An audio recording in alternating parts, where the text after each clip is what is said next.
Assalamualaikum warahmatullahi wabarakatuh. Bismillahirrahmanirrahim. Allahumma sholli wa sallim ala sayyidina Muhammadin wa ala alihi washabbihi asma'in nama ba'du.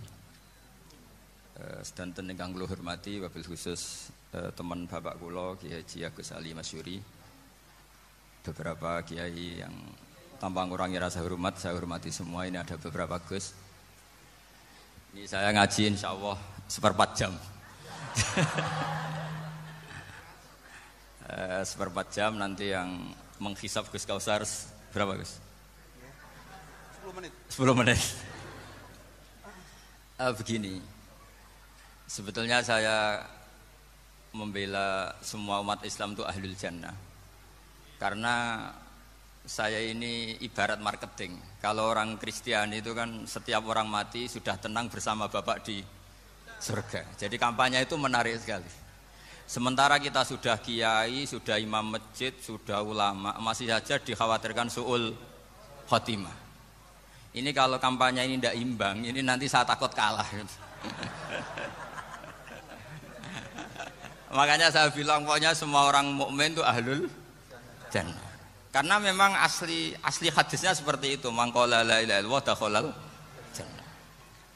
Bahwa kemudian ada beberapa kiai yang mungkin wataknya itu pesimis, kemudian bikin sekian aturan-aturan yang sebetulnya itu cerminan dari pesimisnya. Terus akan-akan masuk surga itu susahnya bukan main. Nah itu saya tidak setuju karena tadi pasti kalah dengan kampanye sebelah yang setiap orang mati dibilang sudah tenang bersama Bapak apa? Di surga. Jadi ini penting. Terus kedua saya bilang agama ini sudah begitu baik. Masa kunci surga sudah dibocorkan miftahul jannah la ilaha illallah. Masa sudah pegang kuncinya enggak jadi masuk surga itu kan aneh. Ya sudah masuk saja, tapi tidak usah minta bantuan saya, masuk aja. Kan sudah pegang kuncinya.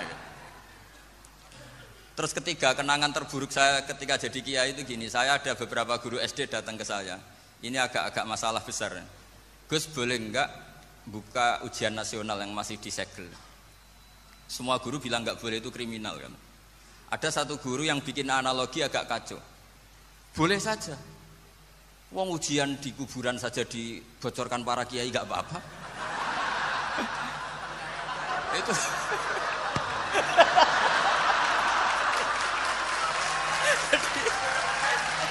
tapi ini kriminal ya.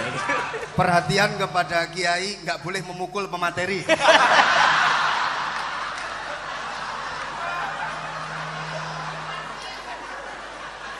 Jadi tentu itu analogi yang salah kan.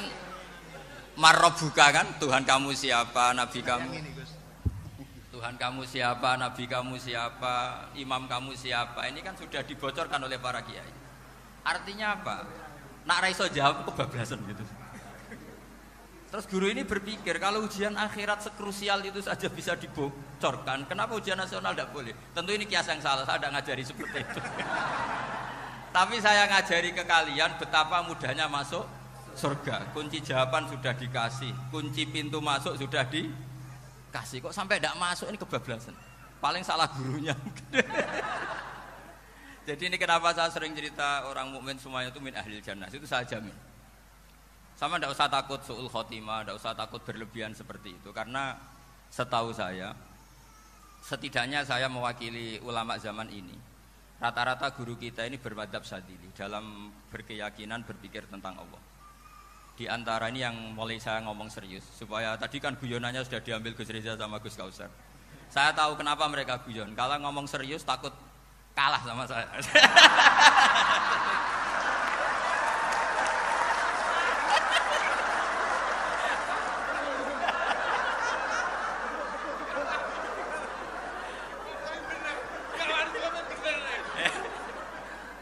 Karena saya ini sudah terkenal pemikir serius, jadi artinya itu satu kepintaran mengalihkan.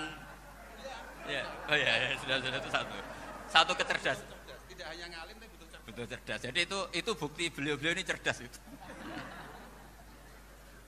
Saya berpikir begini, ini madzhab Syadzili. Kita semua tentu Syadzili karena kita semua ngaji kitab hikam. Kita tahu kitab hikam itu muridnya Abul Abbas Al-Mursi. Abul Abbas Al-Mursi muridnya Syekh Abil Hasan apa? Asy-Syadzili. Saya masih ingat betul makalah itu dan saya ulang-ulang. Setiap saya ngajar di sarang saya ajarkan itu. Kilali kata Abdul Hasan As-Sadili, saya pernah dapat hatif, dapat semacam ilham. Apa makna min syarril waswasil khannas? Itu kata beliau dijawab oleh hatif itu. Hatif itu nggak perlu diterjemah tadi ada karena tadi diajarin itu. Apa yang dihidupkan itu nggak perlu dijelaskan. Kata hatif tadi, waswasun yadkhulu bainaka wa baina habibika yunsika altofahu alhasanah wa yudzakiruka af'alaka asai'ah wa yukassiru indaka dzatas shimal wa yuqallilu indaka dzatal yamin liya'dila bika an husni dzanni billah ila su'i dzanni billah. Jadi yang dikatakan waswas adalah kamu digiring untuk hanya ingat sisi-sisi kamu yang negatif, dilupakan bahwa Anda punya sisi-sisi yang positif. Misalnya seperti ini, mungkin secara fikih tadi banser-banser tegas, wah ini masalah lelaki perempuan dipisahkan gini-gini. Tapi kenapa Gus Ali bilang ya sudah gini gak apa-apa. Sebetulnya ada rukhsah itu karena ini di depan umum. Yang paling pantangan Nabi itu layak khulwana rajulun bimra'atin. Ini ada yang menjaminnya gitu. Malah khawatir saya di sini dipisah tapi setelah berduaan nggak bisa. Jadi toleransinya karena ini di depan umum. Itu masih ada toleransinya. La yakhluwanna rajulun bimra'atin. Begitu juga ketika kita dosa, misalnya kita dosa. Orang Islam setiap dosa itu pasti ingat salahnya, kemudian istighfar.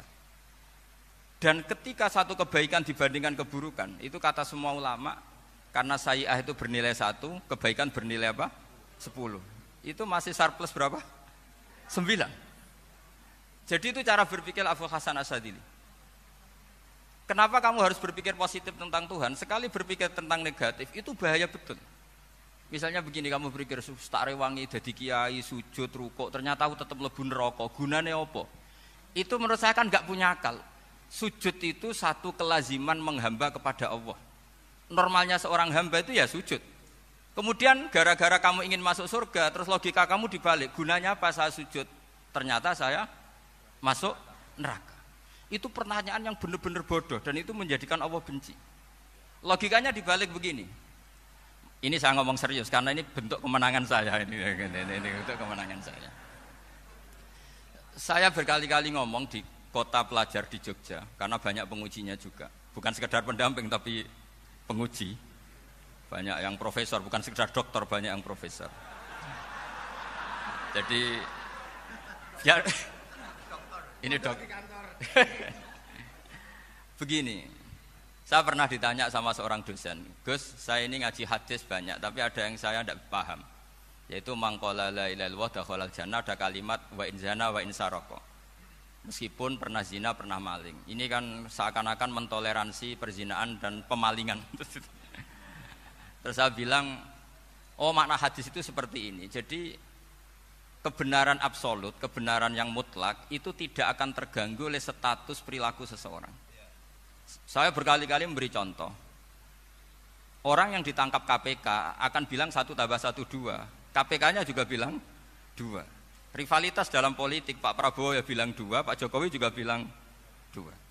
Orang yang zaniyah, yang lonte pun akan bilang 2. Muftinya juga bilang 2. Ketua MUI-nya juga bilang 2. Artinya gini, kebenaran yang absolut adalah kebenaran yang siapapun akan meyakini seperti itu. Seperti 1 + 1 2. Kamu punya musuh bilang 2. Kalau ibu-ibu ini punya maru ya marunya bilang 2 tadi tambah mama. Enggak tahu saya terjemahnya apa tadi. Nah, kebenaran yang absolut itu kebenaran yang siapapun pasti mengakui. Dan uniknya begini, saya kalau saya pernah ngaji acara himmah, acara pondok sarang di Demak. Kalau kamu bilang 1 + 1 menjadi 2, untuk mengatakan 2 itu kamu butuh hadiah enggak? Mereka semua jawab enggak. Kita semua enjoy saja mengatakan tembok itu putih. Kenapa? Karena memang putih. Kita mengatakan 1 + 1 2 karena memang kita tanpa presentasi dapat hadiah, dapat penghormatan. Kenapa untuk mengatakan Allah itu Tuhan kita butuh surga? Memangnya kalau tidak ada surga Allah tidak jadi Tuhan? Ini problem orang soleh-soleh yang terlalu pesimis. Makanya nanti orang-orang soleh itu masuk surganya berat. Tapi kalau orang alim lebih gampang kira-kira seperti itu. Iya, karena kan imannya lebih bagus. Dalam hadis qudsi Allah ini yang dibuli orang-orang soleh. Laulam akhluk jannatan wala naron alam akun ahlan an uto'ah, dalam hadis qudsi itu. Kalau saja saya tidak menciptakan surga dan neraka, apa saya tidak jadi Tuhan yang perlu ditaati? Apa kalau kamu tidak saya kasih uang 1 juta terus bilang 1 tambah 1 11? Enggak kan? Tetap bilang berapa? 2.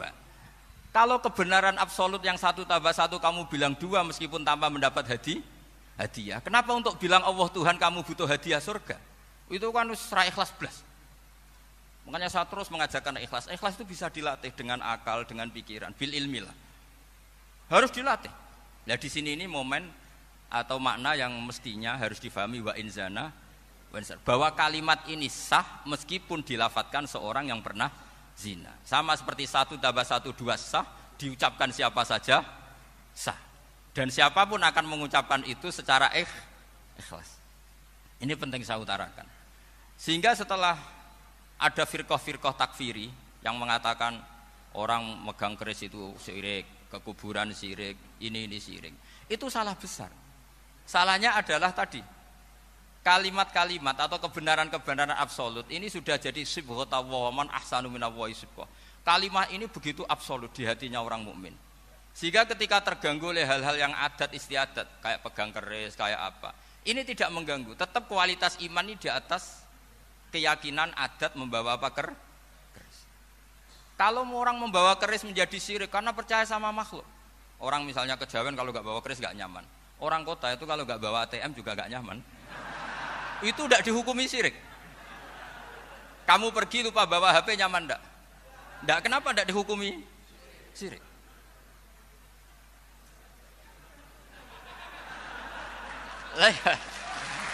Jadi ini logika-logika. Jadi makanya ini Gus Reza boleh ngeritik saya itu berkali-kali bilang saya termasuk ulama yang mau bikin gerakan cangkem elek.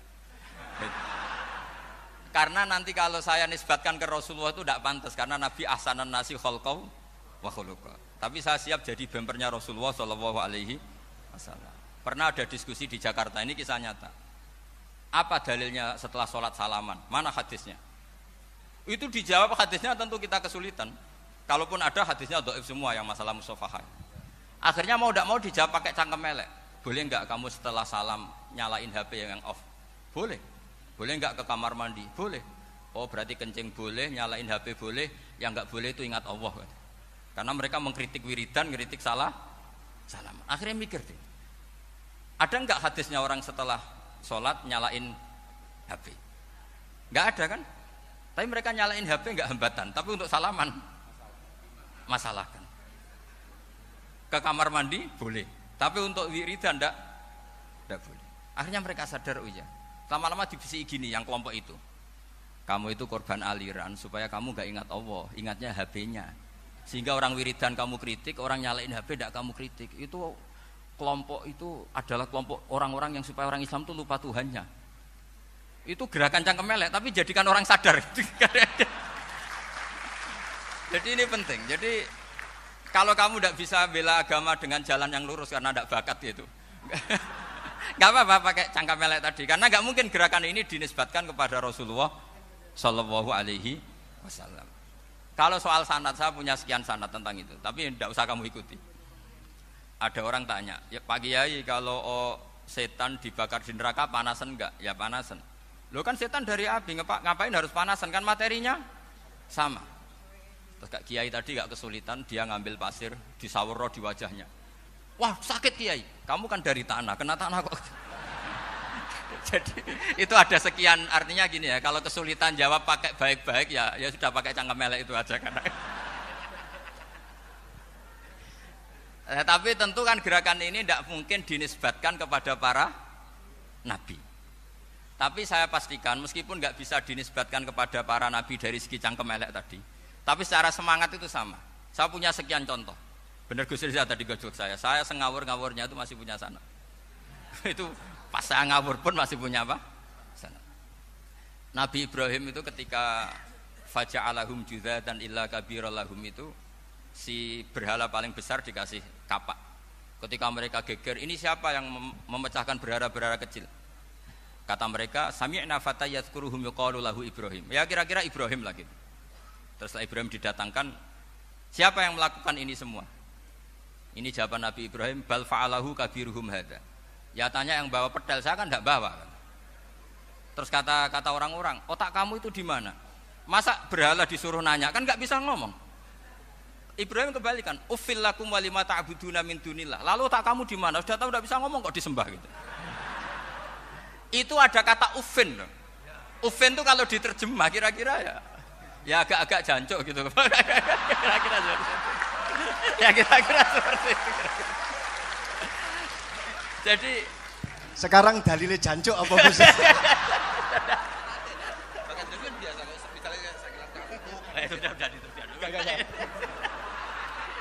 Gimana? Jancuk itu dari dak su, dak tinggalkanlah suan perkara sing elek. Krono ilate wong Surabaya kakean rawon, akhirnya ngomongnya jancuk.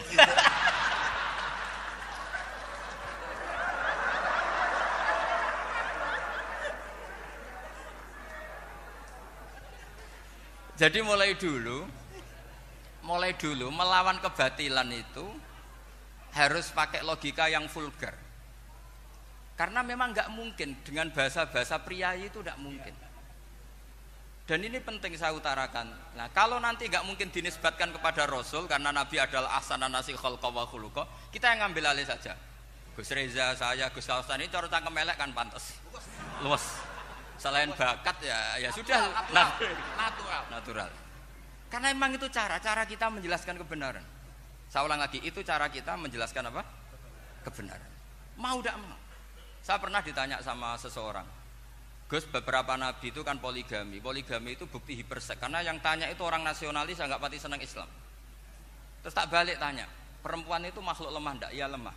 Kalau nolong lama satu itu gimana? Ya baik. Kenapa nolong dua jadi tidak baik? Harusnya kalau nolong tiga tidak baik. Tapi saya tidak dukung poligami. Nah, ini cerita saya. Setidaknya mereka jadi ingat. Saya itu pernah ditanya agak-agak orang ateis.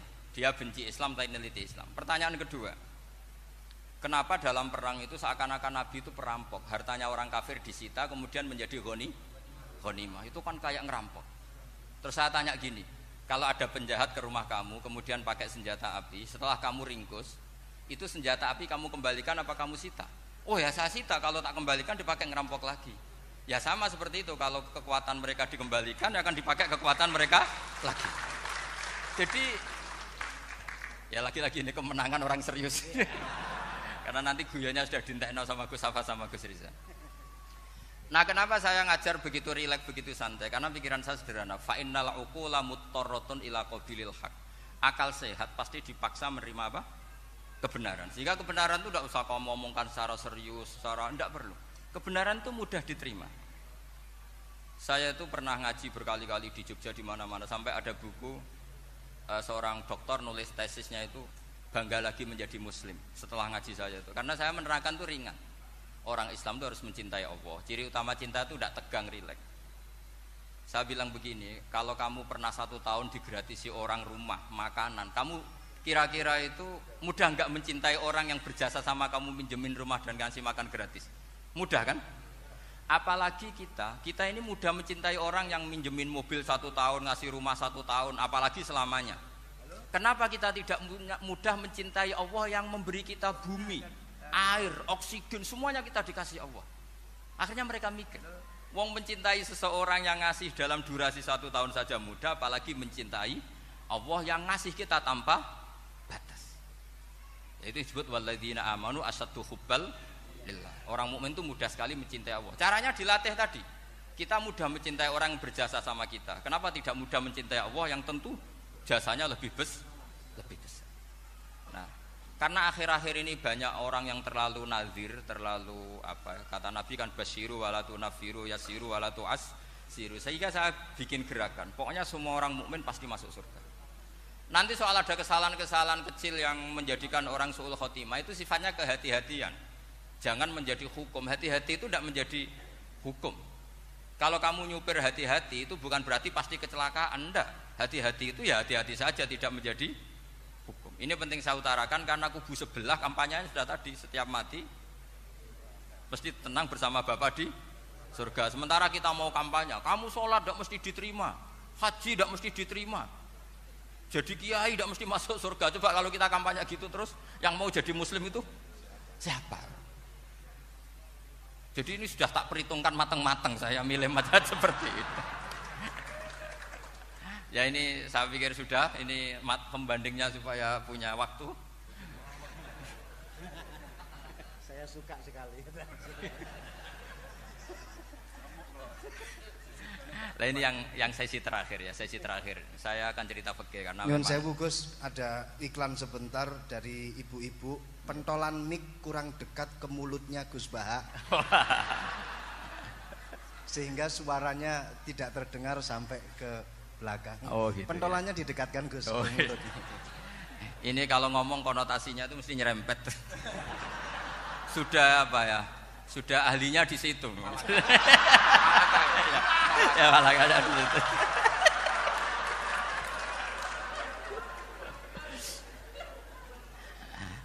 Dalam sesi terakhir saya cerita pentingnya pembanding.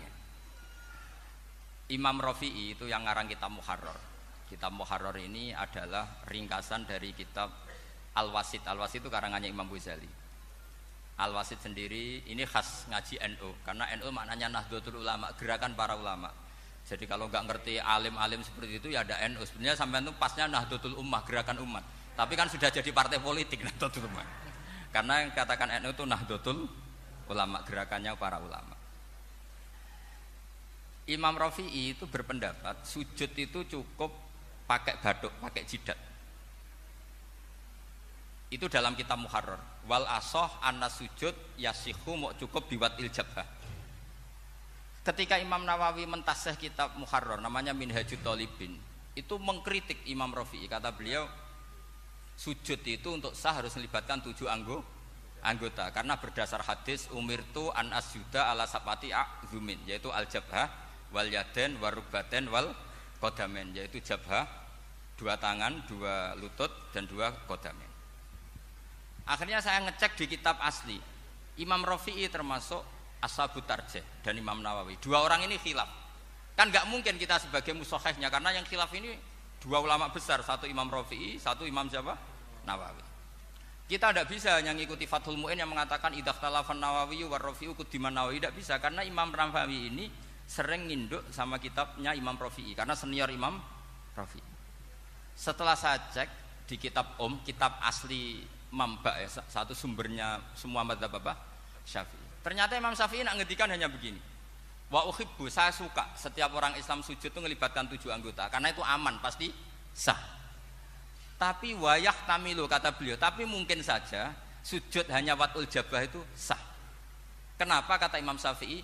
Liqaulihi sallallahu alaihi wasallam atau li du'aihi apa sallallahu alaihi wasallam fi sujud sajadalaka wajhi wa sam'i wa basori.